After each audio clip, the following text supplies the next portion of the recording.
L'expression « le doigt de Dieu » apparaît 4 fois dans la Bible, 3 fois dans l'Ancien Testament, 1 fois dans le Nouveau. Elle est synonyme de la puissance surnaturelle de Dieu, car elle a un impact direct sur les événements de ce monde.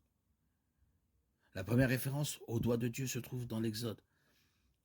Moïse venait de déclencher la 3e plaie. L'Éternel a ordonné à Moïse de dire à Aaron d'étendre son bâton et de frapper la poussière de la terre afin qu'elle devienne des moucherons dans tout le pays d'Égypte. Le doigt de Dieu est plutôt un anthropomorphisme indiquant que Dieu a directement fait graver les commandements sur la pierre. Le film Les 10 commandements de 1956 dépeint l'écriture comme provenant d'un doigt de feu, ce qui est probablement une aussi bonne interprétation de l'acte réel qu'une autre. Quelle que soit la manière dont Dieu l'a accompli, les lettres ont été conçues et formées par lui.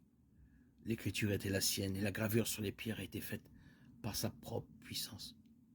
La référence du Nouveau Testament au doigt de Dieu est de Jésus lui-même.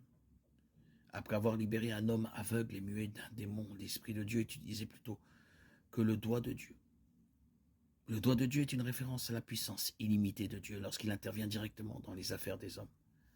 L'action du doigt de Dieu est indubitable. Aucun dispositif humain ne peut rivaliser avec cette puissance, comme même les magiciens païens ont fini par le reconnaître à l'époque de Moïse. Exode 8, 16.